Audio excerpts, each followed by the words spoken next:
Tema 8. Historia denominacional. Nuestra historia. 1 de julio. El pecado del estudio de la Biblia. Grupo de estudio Tisu. Hijo de hombre, yo te he puesto por atalaya a la casa de Israel. Oirás, pues, tú la palabra de mi boca, y los amonestarás de mi parte. Cuando yo dijere al impío, de cierto morirás, y tú no le amonestares ni le hablares, para que el impío sea percibido de su mal camino a fin de que viva, el impío morirá por su maldad, pero su sangre demandaré de tu mano. Ezequiel 3:17, 18. El descubrimiento de 1818 de Guillermo Mellor, de que Jesús regresaría a la tierra en unos 25 años, lo llenaron de gozo. Eso era bueno. Pero, señaló, capté la convicción con gran poder en cuanto a mi deber para con el mundo, en vista de las evidencias que habían afectado mi mente. Si el fin estaba cerca, era importante que el mundo lo supiera. Supuso que sus conclusiones sobre el advenimiento podrían hallar oposición entre los impíos, pero no tenía dudas de que los cristianos de todas partes las aceptarían ni bien tuviesen oportunidad de escucharlas. Pero, temía presentar sus hallazgos, no sea que haya alguna posibilidad de que esté errado, y sirva de medio para descarriar a alguien. Como resultado, dedicó otros 5 años, 1818 a 1823, al estudio continuo de la Biblia. A medida que eliminaba una objeción a su visión del advenimiento, se le venía otra a la mente, como del día y la hora nadie sabe. Durante ese periodo de 5 años, Mellor señaló, en 1845, surgieron más objeciones en mi mente de las que habían sido promovidas por mis oponentes posteriormente, y no conozco ninguna objeción que se haya presentado que no se me haya ocurrido antes a mí. Pero, después del estudio continuado, creyó que podía responder a todas ellas con la Biblia. Por lo tanto, después de 7 años de estudio, Mellor se había convencido plenamente de que Cristo regresaría alrededor del año 1843. A esa altura, Mellor informa que el deber de presentar las evidencias de la proximidad del advenimiento a los demás que me las arreglé para evadirlo mientras pudiera encontrar la sospecha de una objeción que todavía hubiese contra su verdad, nuevamente me impactó con gran fuerza. Como resultado, comenzó a hablar más abiertamente de sus posturas, en conversaciones privadas con sus vecinos y el pastor. Pero, para su asombro, muy pocos escuchaban con algún interés. Mellor continuó estudiando la Biblia. Pero, cuanto más lo hacía, más se convencía de que tenía el deber de contarlo a los demás. Ve y cuéntale al mundo de su peligro era el mensaje que lo asaltaba día y noche. Pero, eso era lo último que quería hacer. Como verán, al igual que muchos de nosotros, a Mellor le encantaba estudiar la Biblia, pero carecía de ambición para hacer algo. Ese es el pecado del estudio de la Biblia. Todos somos tentados a hacer de él un fin en sí mismo, en vez de un medio de motivación para la acción. Análisis de cada párrafo para extraer lecciones contemporáneas. Introducción. El pasaje de Ezequiel 3, 17-18 establece la responsabilidad de ser atalayas y amonestar a otros. Dios le dice a Ezequiel que debe advertir al impío sobre su mal camino para que pueda vivir. La sangre del impío será demandada de la mano de Ezequiel si no cumple con esta tarea. La historia de Guillermo Miller. Miller predijo el advenimiento de Cristo en 1843. A pesar de sus objeciones y temores, se convenció de la proximidad del advenimiento y sintió la responsabilidad de compartirlo con el mundo. Sin embargo, muchos no escucharon con interés. El pecado del estudio de la Biblia.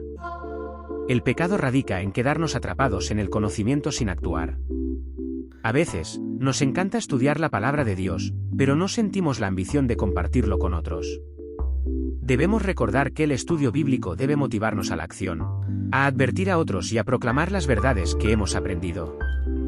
El pasaje de Ezequiel 3, 17-18 nos presenta una importante responsabilidad: ser atalayas y amonestar a otros. Dios le dice a Ezequiel que debe advertir al impío sobre su mal camino para que pueda vivir. Si Ezequiel no cumple con esta tarea, la sangre del impío será demandada de su mano. La historia de Guillermo Miller, quien predijo el advenimiento de Cristo en 1843, también nos enseña una lección valiosa. A pesar de sus objeciones y temores, Miller se convenció de la proximidad del advenimiento y sintió la responsabilidad de compartirlo con el mundo. Sin embargo, muchos no escucharon con interés. El pecado del estudio de la Biblia radica en quedarnos atrapados en el conocimiento sin actuar. A veces, nos encanta estudiar la palabra de Dios, pero no sentimos la ambición de compartirlo con otros. Debemos recordar que el estudio bíblico debe motivarnos a la acción, a advertir a otros y a proclamar las verdades que hemos aprendido. Es un llamado a ser atalayas, no solo eruditos.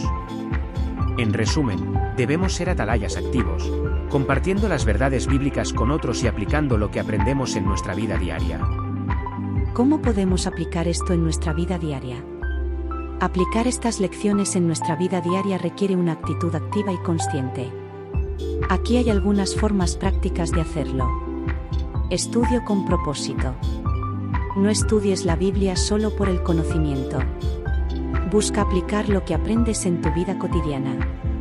Reflexiona sobre cómo las verdades bíblicas pueden influir en tus decisiones, relaciones y acciones. Comparte con otros.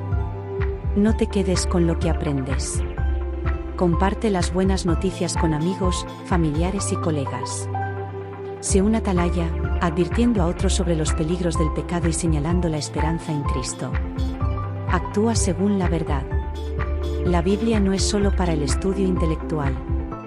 Es un manual para la vida. Obedece los mandamientos, muestra amor y perdón, y busca la justicia y la misericordia. Sé humilde y abierto. Reconoce que siempre hay más por aprender.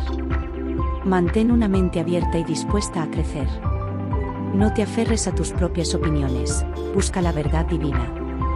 En resumen, el estudio de la Biblia debe transformarnos y motivarnos a vivir de acuerdo con sus principios.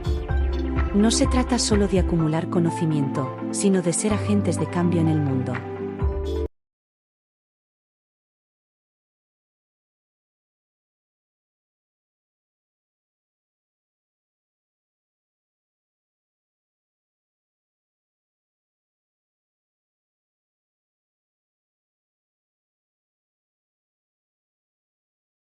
Esta ha sido una producción cortesía de José Foto y Vídeo.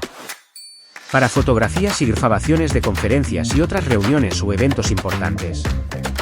Correo electrónico josefotoyvideo@hotmail.com o mensajes al WhatsApp +507 66 74 11 56. Atención, si dices que te enteraste por una de estas redes sociales, recibe un descuento del 10% sobre el costo base del paquete escogido. Te esperamos.